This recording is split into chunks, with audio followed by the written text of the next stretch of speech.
महान शिक्षक आचार्य चाणक्य को भारत के इतिहास में एक ऐसा अनूठा व्यक्तित्व अथवा अजूबा कहा जा सकता है जिसने असंभव कार्यों को भी संभव कर दिखाया। उसने मात्र एक साधारण बालक को मगध के राज सिंहासन पर ही नहीं बिठाया, वरन भारत में एक ऐसे शक्तिशाली विशाल साम्राज्य की स्थापना की जिसकी सीमाएं सुदूर अफगानिस्तान तक पहुंचती थीं। इतना ही नहीं, इस शक्तिशाली साम्राज्य की ओर सिकंदर के सेनापति सेल्यूकस ने भी मित्रता का हाथ बढ़ाया। उसने अपनी पुत्री का विवाह चंद्रगुप्त से करके भारत का लोहा माना। यह सब कुछ इतिहास की ऐसी सच्चाई है जैसे सूर्य का पूर्व से उदय होना। ये असंभव कार्य आचार्य चाणक्य की नीतियों के कारण ही संभव हो सके। चंद्रगुप्त मौर्य इमेजिन टीवी का एक सीरियल था जो वर्ष 2011 में आरंभ हुआ था। इस शो के लगभग 125 एपिसोड बनने थे, परंतु चैनल के शट डाउन हो जाने से इस शो के मात्र 105 एपिसोड ही बन पाए। आप में से कई विजिटर्स द्वारा ये रिक्वेस्ट की गई कि किसी भी प्रकार से इस शो को पूर्ण किया जाए या फिर इसकी आगे की स्टोरी बताई जाए। हम शो को पूर्ण तो नहीं करवा सकते, पर हम इसकी आगे की स्टोरी अवश्य बता सकते हैं। हमारे पास ऑफिशियली इस शो की फुल स्टोरी अवेलेबल नहीं है, पर हम हिस्ट्री और शो के बेस पर आगे की स्टोरी बताएंगे। इससे पूर्व हम आपको चंद्रगुप्त मौर्य धारावाहिक के 105 एपिसोड की कहानी शॉर्ट में बताएंगे ताकि आगे की कहानी से अच्छा तालमेल बैठ जाए। धारावाहिक के आरंभ में हमें पता चलता है कि सिकंदर नाम का एक यूनानी आक्रमणकारी एक के पश्चात एक राष्ट्रों को परास्त करता हुआ भारत की ओर बढ़ रहा है। तक्षशिला के मुख्य आचार्य चाणक्य से इस बात पर विचार विमर्श करते हुए भारत की संस्कृति और स्वतंत्रता के प्रति चिंता करते हैं। तभी आचार्य चाणक्य अपना मत प्रस्तुत करते हैं कि यदि समूचे भारत खंड को एक कर दिया जाए तो कोई भी आक्रमणकारी भारत पर आक्रमण करने का साहस नहीं करेगा। उनके मत अनुसार इस समय मगध भारत का सबसे शक्तिशाली राज्य है और वो भारत के सभी जनपदों को एक करके सिकंदर जैसे आक्रमणकारी का सामना कर सकता है। आचार्य चाणक्य मगध के राजा धनानंद के पास अपना ये विचार लेकर जाते हैं, पर धनानंद एक बिलासी, अत्याचारी और क्रूर राजा होता है जिसने मगध की प्रजा को अकारण के करों से परेशान कर रखा होता है। धनानंद आचार्य चाणक्य का भरी सभा में अपमान कर देता है और उन्हें महल से बाहर निकलवा देता है। उसी समय आचार्य चाणक्य अपनी शिखा खोलकर यह प्रतिज्ञा करते हैं कि जब तक वो धनानंद को समाप्त करके मगध के सिंहासन पर किसी योग्य व्यक्ति को नहीं बिठा देते तब तक वो अपनी शिखा नहीं बांधेंगे। इसी बीच आचार्य चाणक्य की बहन चंद्रगुप्त मौर्य नामक एक बालक से होती है जिसकी बहादुरी और चपलता को देखकर उन्हें उसमें एक योग्य राजा के गुण दिखाई देते हैं। चाणक्य चतुराई से चंद्रगुप्त को शिकारी की दास्ता से स्वतंत्र करवा देते हैं। इसके पश्चात आचार्य चाणक्य चंद्रगुप्त की मां की आज्ञा लेकर चंद्रगुप्त को तक्षशिला ले जाकर सभी प्रकार की शिक्षा देते हैं। चंद्रगुप्त के कई विरोधी उसे तंग भी करते हैं, पर वो हार नहीं मानता। फिर वो समय आता है जब सिकंदर भारत पर आक्रमण करता है। चंद्रगुप्त और चाणक्य वो प्रत्येक प्रयास करते हैं जिससे सिकंदर को पुनः वापस भेजा जा सके, सफल भी हो जाते हैं। इसके पश्चात आचार्य चाणक्य धनानंद के विरुद्ध अपना संघर्ष आरंभ करते हैं। वो अहिल्या नाम की जाति चाणक्य के शिष्य दिग्विजय और कुछ अन्य लोगों को मिलाकर एक सेना बना लेते हैं जो बसंत उत्सव के अवसर पर धनानंद पर आक्रमण करते हैं। पर दिग्विजय के विश्वासघात के कारण चंद्रगुप्त की सेना की पराजय हो जाती है और आचार्य चाणक्य बुरी तरह से टूट जाते हैं। ऐसी विकट परिस्थिति में चंद्रगुप्त आचार्य चाणक्य को हौसला देता है और फिर दोनों मिलकर अपना संघर्ष आरंभ कर देते हैं। वो राजा पुरु के पुत्र के पास सहायता के लिए जाते हैं, पर वो चंद्रगुप्त की कोई सहायता करने के लिए तैयार नहीं होता क्योंकि इसमें उसका कोई लाभ नहीं। इसके पश्चात आचार्य चाणक्य ये निर्णय करते हैं कि अब वे आदर्शों के बल पर नहीं बल्कि साम दाम दंड भेद और कुटिलता की नीति पर चलकर अखंड भारत का निर्माण करेंगे। सबसे पहले वो तक्षशिला के राजा अंबी और युद्धमुस के बीच मतभेद कराकर दोनों को मरवा देते हैं और इस प्रकार चंद्रगुप्त तक्षशिला और गांधार का राजा बन जाता है। आचार्य चाणक्य चंद्रगुप्त को ये परामर्श देते हैं कि वो किसी प्रकार से अमात्य की राजमुद्रिका प्राप्त कर ले जो आगे चलकर उनके बहुत काम आएगी।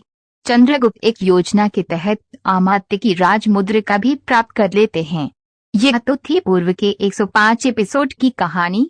अब हम आपको आगे की कहानी बताएंगे। सबसे पहले आचार्य चाणक्य चंद्रगुप्त को ये परामर्श देते हैं कि वे राजा पुरु की पुत्री को उनको सम्मान लौटा दे। चंद्रगुप्त ऐसा करने के लिए तैयार हो जाते हैं। इसके बाद मलाई के तो अपनी पुरानी भूल सुधार कर आचार्य चाणक्य और चंद्रगुप्त से क्षमा मांगता है और धनानंद के विरुद्ध आचार्य चाणक्य के संघर्ष में शामिल हो जाता है। और फिर चंद्रगुप्त मौर्य तक्षशिला गांधार का राजा बनने के बाद आसपास के छोटे राज्यों को अपने राज्य में मिलाना आरंभ कर देता है और सिकंदर के बचे कुछ सैनिकों को भारत से भगा देता है। अपना राज्य विस्तार करने के लिए वो साम, दाम, दंड और भेद की नीति अपनाता है। साम का अर्थ होता है विरोधी से बातचीत करके, यदि बातचीत से काम ना बने तो दाम की नीति अर्थात धन देकर।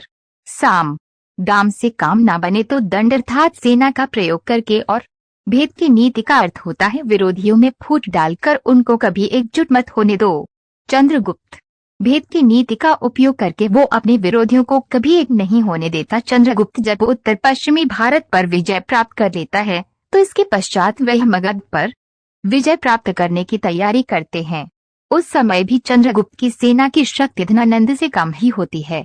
धनानंद के पास लगभग 2 लाख पैदल सेना, 20,000 घुड़सवार और 3,000 रथ तथा 2,000 हाथी होते हैं।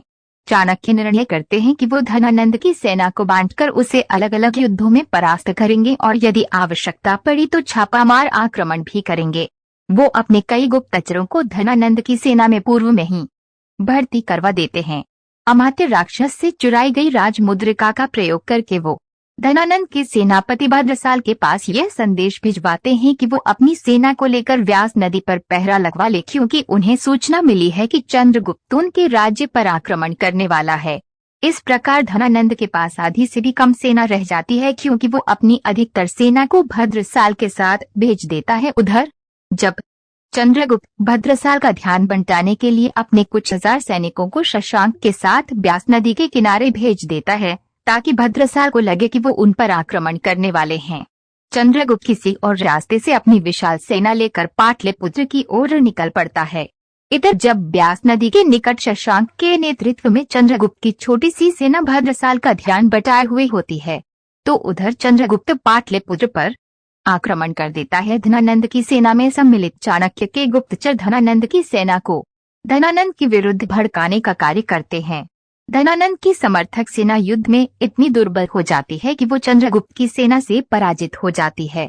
उधर जब इस बात का पता भद्रसाल को चलता है तो वह तत्काल पाटलिपुत्र की ओर दौड़ता है, पर वहां पहुंचने से पूर्व ही चंद्रगुप्त की प्रेमिका दुर्धरा उसे और आचार्य सुखदेव को मरवा देती है। मगध के सेनापतियों को चाणक्य चालाकी से मरवा देते हैं और अपने गुप्तचरों से कहते हैं कि वो मगध की सेना को धनानंद के अत्याचारों के विरुद्ध भड़काते रहें। इसके पश्चात मगध के अधिकतर सैनिक चंद्रगुप्त के साथ हो जाते हैं और उसे अपना राजा मान लेते हैं। मगध पूर्ण रूप से चंद्रगुप्त के राज्य में आ जाता है। चंद्रगुप्त आचार्य चाणक्य के समक्ष धनानंद की हत्या कर देता है और इस प्रकार अंत होता है एक क्रूर शासक धनानंद का। चंद्रगुप्त मौर्य के द्वारा धनानंद की हत्या होने के पश्चात आचार्य चाणक्य कहते हैं कि वर्षों पूर्व जो मैंने प्रतिज्ञा ली थी वो मेरे शिष्य सम्राट चंद्रगुप्त मौर्य ने पूर्ण कर दी। मुझे गर्व है अपने शिष्य और सम्राट चंद्रगुप्त मौर्य पर। ये कहने के पश्चात आचार्य चाणक्य अपनी शिखा बांध लेते हैं। इसके पश्चात चंद्रगुप्त दुर्धरा से विवाह कर लेता है। मगध को अपने राज्य में मिलाने के पश्चात चंद्रगुप्त बंग प्रदेश अर्थात बांग्लादेश और दक्षिण के राज्यों पर विजय प्राप्त कर लेता है। इसके पश्चात आता है 305 ईसा पूर्व का वो समय जब सिकंदर का सेनापति सेल्यूकस सिकंदर की भारत विजय के स्वप्न को पूरा करने के लिए भारत पर आक्रमण करता है। जिस समय सिकंदर भारत पर आक्रमण करता है उस समय भारत कई छोटे छोटे राज्यों में बटा हुआ होता है, पर सेल्यूकस के आक्रमण के समय स्थिति बिल्कुल विपरीत होती है। पूरे उत्तर भारत पर एक शक्तिशाली राजा राज्य कर रहा होता है, चंद्रगुप्त। इसके पश्चात सिंधु नदी के निकट चंद्रगुप्त और सेल्यूकस अर्थात भारतीय तथा यवन सैनिकों के बीच भयंकर युद्ध होता है, जिसमें यवनों के छक्के छुड़ा दिए जाते हैं। सेल्यूकस को संधि करने पर विवश होना पड़ता है और इस प्रकार सिकंदर का विश्व विजेता बनने का सपना धूल में मिला दिया जाता है। चंद्रगुप्त महान के द्वारा चंद्रगुप्त अफगानिस्तान और पाकिस्तान के कई हिस्से यवनों से वापस मांग लेता है। आचार्य चाणक्य सेल्यूकस से कहते हैं कि तुम्हें अपनी पुत्री का विवाह सम्राट चंद्रगुप्त से करना होगा। सेल्यूकस को यह प्रस्ताव स्वीकार करना पड़ता है और वो अपनी पुत्री हेलेना का विवाह चंद्रगुप्त से कर देता है। इसके बदले में चंद्रगुप्त सेल्यूकस को 500 हाथी भेंट करता है। चंद्रगुप्त मौर्य ने अपने शासनकाल में हेरात, कंधार, काबुल और बलूचिस्तान जैसे राष्ट्रों पर अपना साम्राज्य स्थापित किया था। चंद्रगुप्त ने लगभग 70% अखंड भारत पर विजय प्राप्त करने के पश्चात 298 ईसा पूर्व में मात्र 42 वर्ष की आयु में चंद्रगुप्त सब कुछ त्याग कर मगध की गद्दी अपने पुत्र बिंदुसार को सौंप देते हैं और इस प्रकार समाप्त होती है चाणक्य और चंद्रगुप्त की जोड़ी। चंद्रगुप्त कर्नाटक राज्य में श्रवणबेलगोल स्थान पर जल त्याग कर इस संसार से चले जाते हैं और अपने पीछे छोड़ जाते हैं एक अमर इतिहास। महाराज चंद्रगुप्त मौर्य का राज्य उत्तर पश्चिम भारत में अफगानिस्तान से लेकर पूर्व में आसाम और दक्षिण में गोदावरी तक फैला हुआ था। इसके पश्चात उनके पुत्र बिंदुसार और पौत्र अशोक ने भी सीमा में विस्तार किया और निर्माण किया। भारत के सबसे विशाल और शक्तिशाली साम्राज्य का मित्रों, आचार्य चाणक्य के समय भारत में जो परिस्थितियां हावी थी उनके संदर्भ में यदि विचारा जाए कि यदि चाणक्य उस समय न होते तो इतिहास किस करवट बैठता, तो जवाब स्पष्ट है, हमारी गुलामी के वर्ष और बढ़ गए होते। हम कृतज्ञ हैं उस आचार्य विष्णुगुप्त चाणक्य कौटिल्य के प्रति जिसने अखंड भारत की कल्पना की और उसकी अखंडता के लिए अटूट प्रयास भी किया। मित्रों, यदि आपको हमारे द्वारा प्रस्तुत की गई चंद्रगुप्त मौर्य धारावाहिक की कहानी पसंद आई हो तो इसे अपने जानने वालों को अवश्य